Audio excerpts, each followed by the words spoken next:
ओम शांति। 3 दिसंबर 2022 प्रातः मुरली बाप दादा मधुबन। बाबा बोले, मीठे बच्चे, अब कलयुग की रात पूरी हो रही है। नव युग बनाने बाप आया है, इसलिए तुम जागो।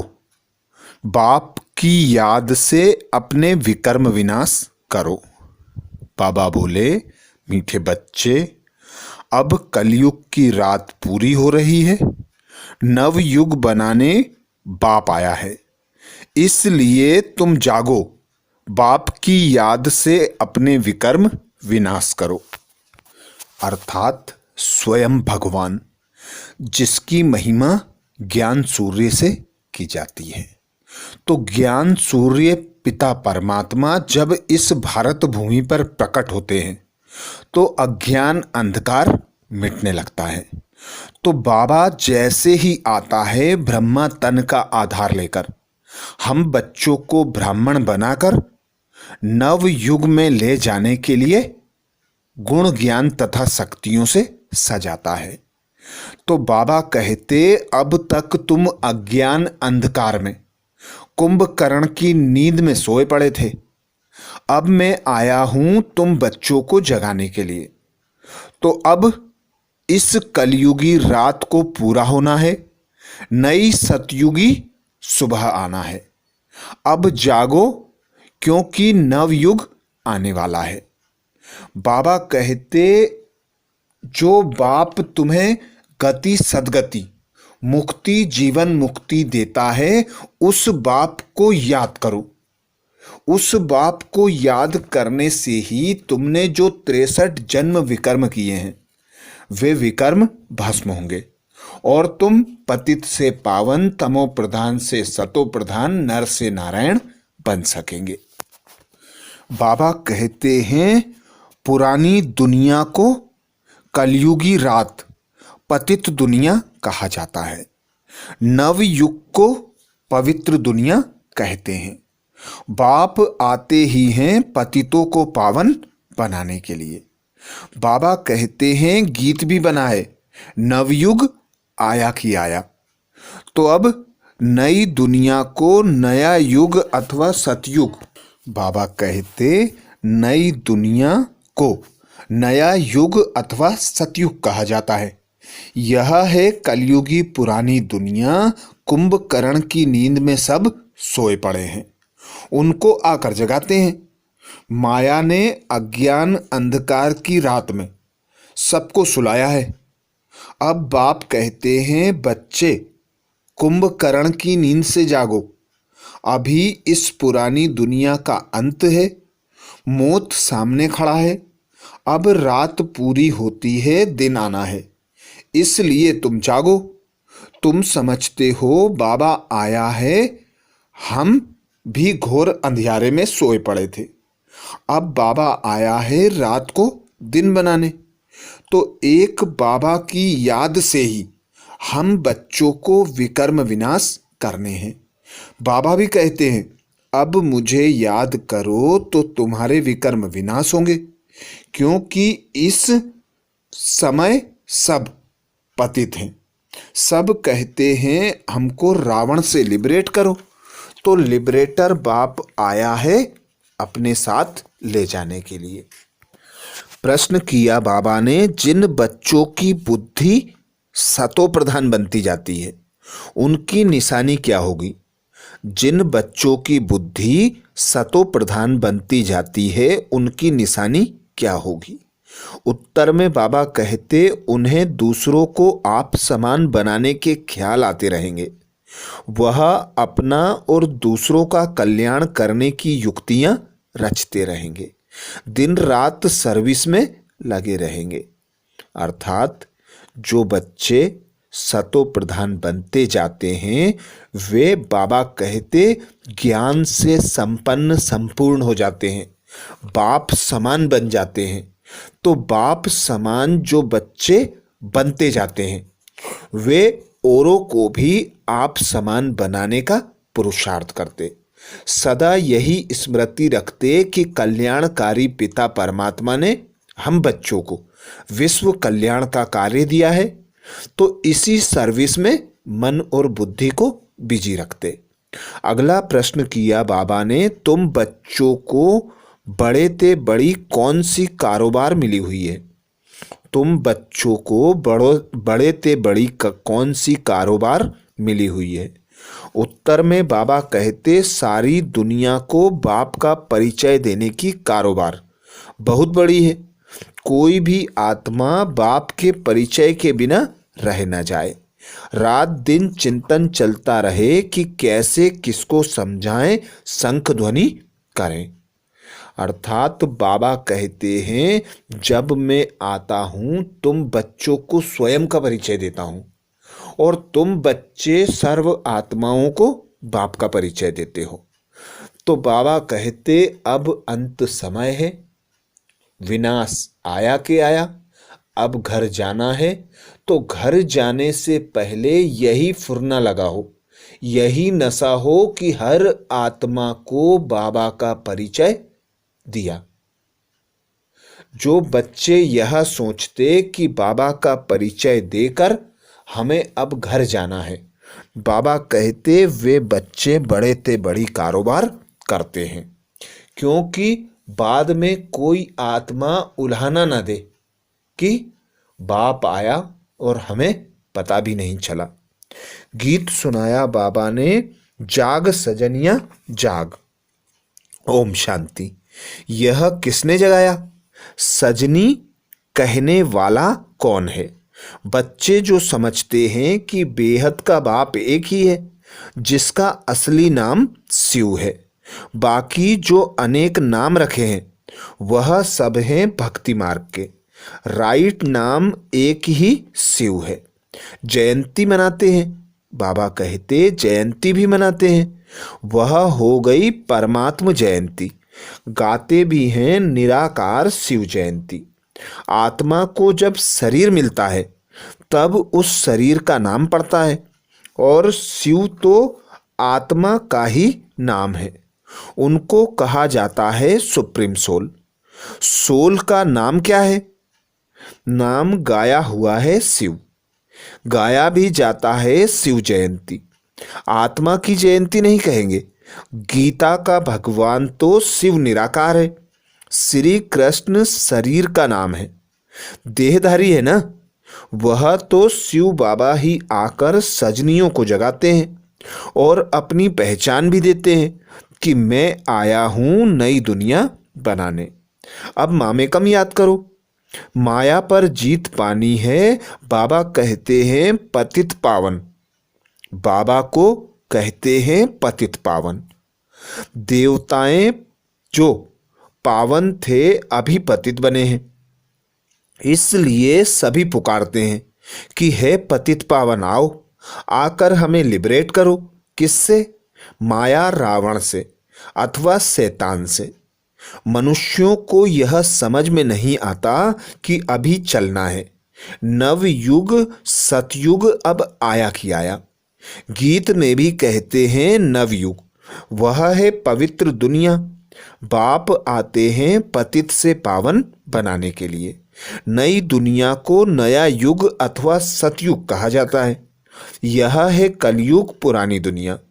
कुंभकर्ण की नींद में सोए हुए हैं, उनको आकर जगाते हैं। माया ने अज्ञान अंधकार की रात में सबको सुला दिया है।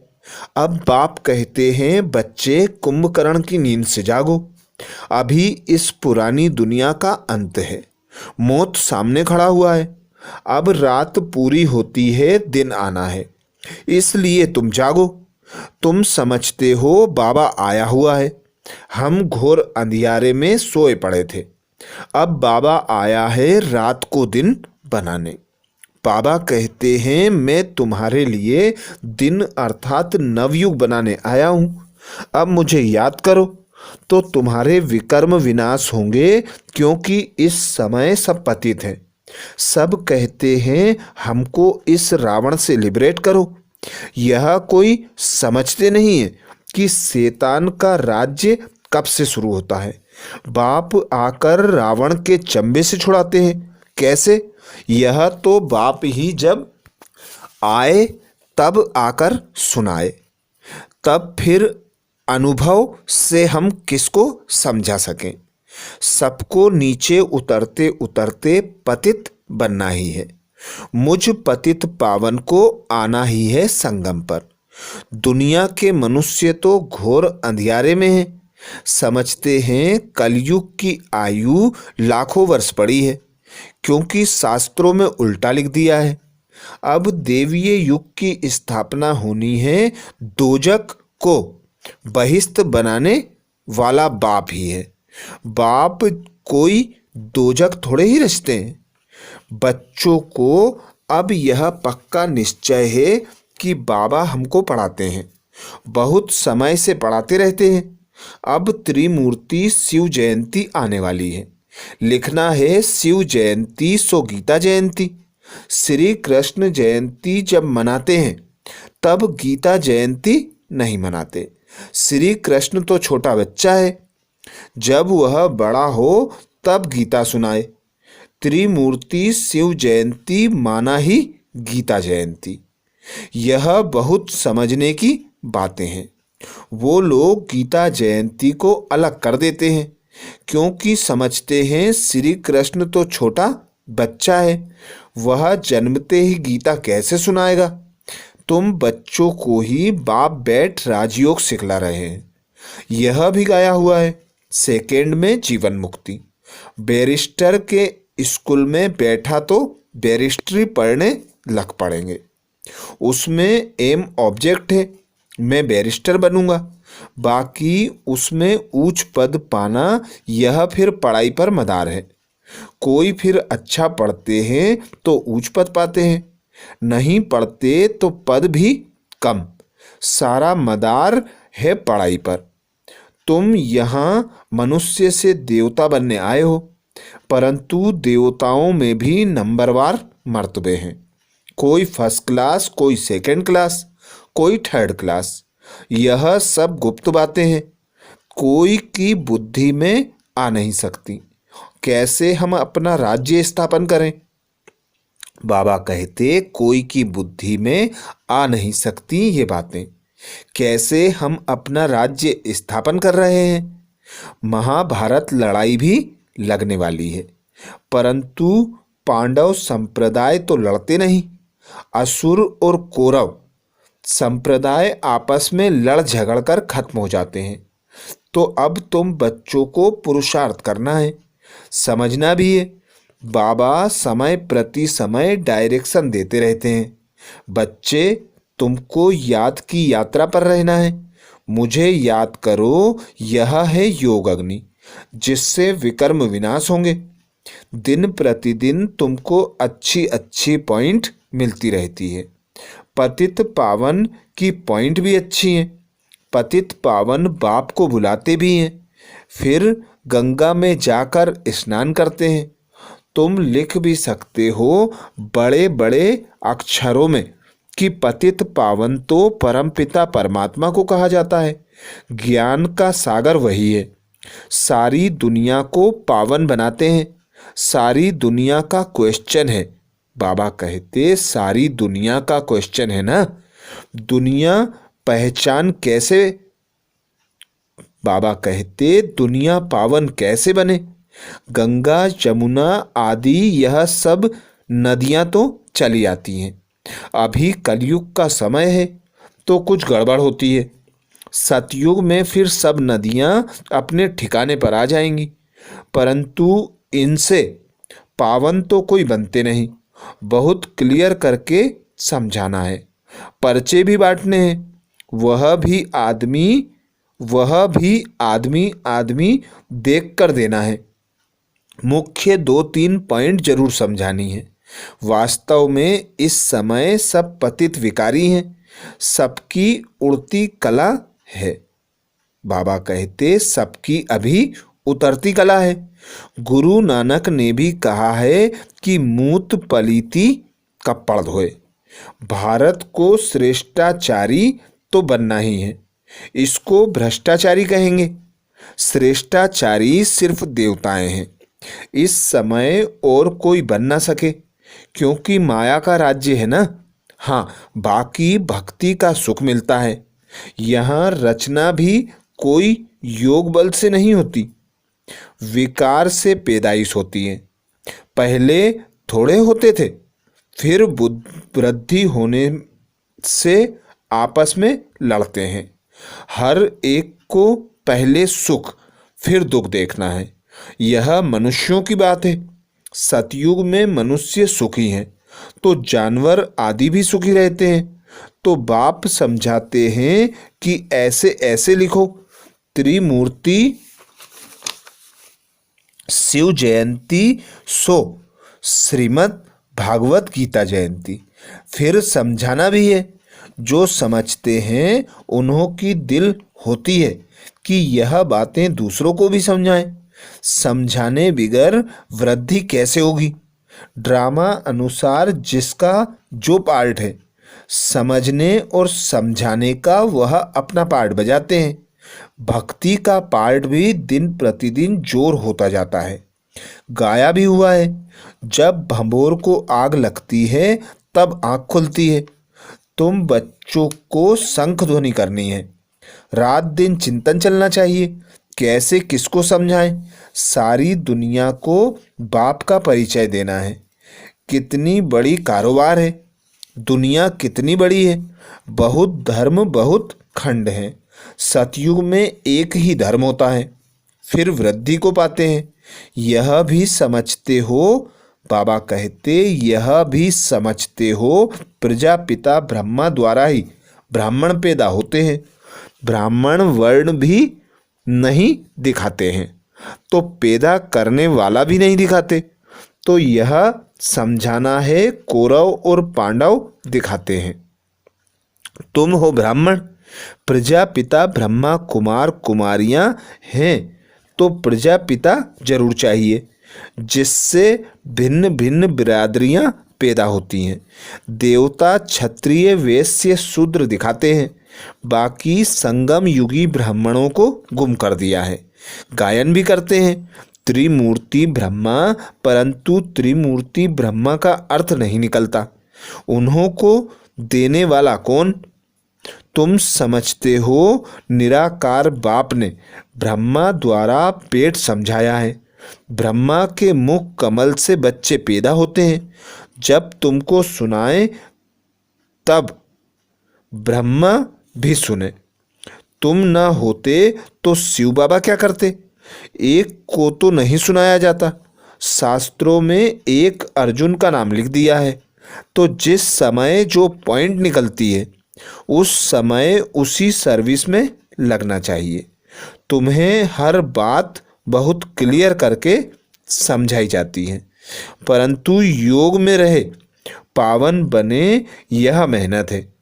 विष छोड़ना कितनी मेहनत है। विष पर ही झगड़ा होता है। तो बच्चों को सर्विस पर यह अटेंशन देना है कि पढ़कर पढ़ाना है। इस सर्विस से ही कल्याण है। ओना रहना चाहिए। जो नए आते हैं उनसे फॉर्म भराने वाले बहुत तीखे चाहिए। फॉर्म भराते समय यह भी पूछो, तुम साधना करते हो? मुक्ति धाम जाने चाहते हो? मुक्ति धाम का मालिक तो एक ही परमपिता परमात्मा है। वह बाप ही आकर पावन बनाते हैं।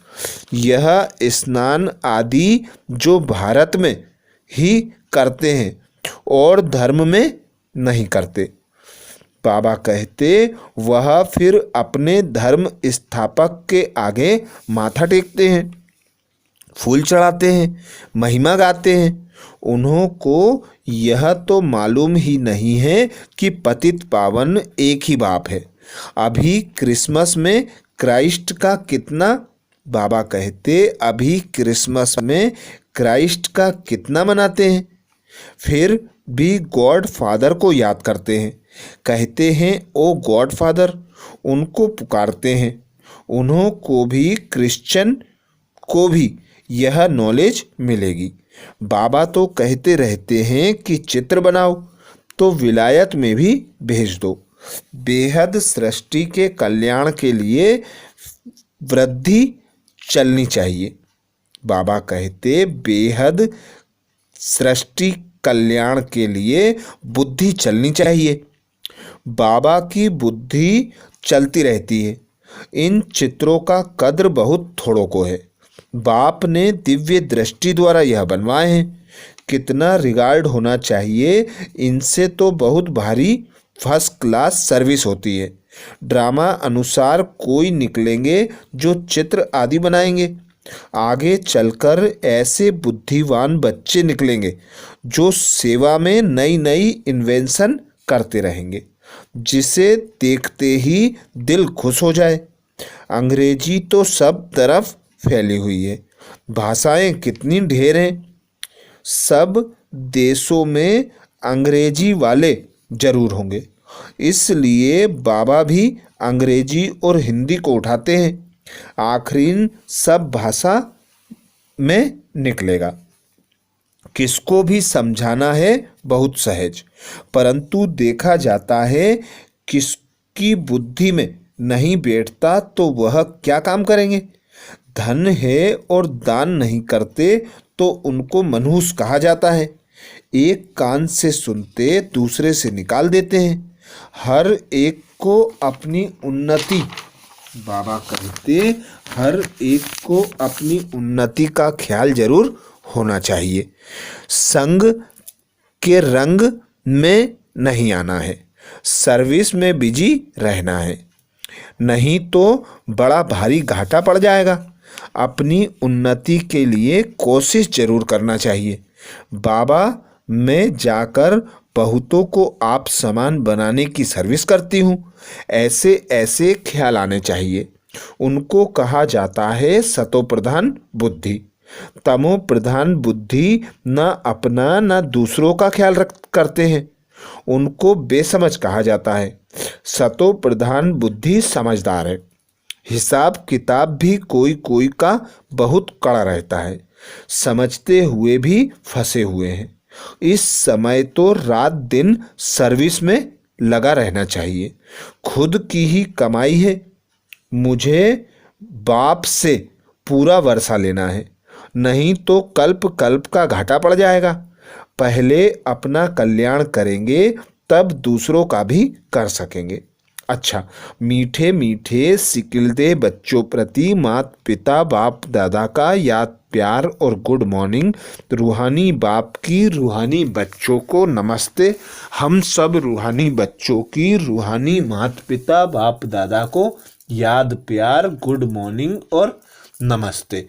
धारणा के लिए मुख्य सार में बाबा बोले, पहली पॉइंट, ज्ञान धन दान करने में मनहूस नहीं बनना है। अपनी और दूसरों की उन्नति के लिए युक्तियां निकालनी हैं। दूसरी पॉइंट बाबा कहते, मनुष्य से देवता बनने की पढ़ाई पढ़नी और पढ़ानी है। सर्विस और पढ़ाई पर पूरा अटेंशन देना है। कड़े हिसाब किताब को योग बल से चुकतू करना है। वरदान दिया बाबा ने। वरदान में बाबा बोले, याद और सेवा द्वारा अपने भाग्य की रेखा श्रेष्ठ ते श्रेष्ठ बनाने वाले भाग्यवान भव। अपने याद और सेवा द्वारा अपने भाग्य की रेखा श्रेष्ठ ते श्रेष्ठ बनाने वाले भाग्यवान भव। डिटेल में बाबा समझाते, ब्राह्मणों की जन्मपत्री में तीनों ही काल अच्छे ते अच्छे हैं। जो हुआ वह भी अच्छा, और जो हो रहा है वो और अच्छा, और जो होने वाला है वह बहुत बहुत अच्छा। सभी के मस्तक पर श्रेष्ठ लकीर, तकदीर की लकीर खिंची हुई है। सिर्फ याद और सेवा में सदा बिजी रहो। यह दोनों ऐसे नेचुरल हों जैसे शरीर में श्वास नेचुरल है। भाग्य विधाता बाप ने याद और सेवा की यह विधि ऐसी दी है जिससे जो जितना चाहे उतना अपना श्रेष्ठ भाग्य बना सकते हैं। स्लोगन में बाबा कहते, संतुष्टता की सीट पर बैठकर परिस्थितियों का खेल देखना ही संतुष्ट मणि बनना है। संतुष्टता की सीट पर बैठकर परिस्थितियों का खेल देखना ही संतुष्ट मणि बनना है। तो ये थे बाबा के महावाक्य। अच्छा, ओम शांति।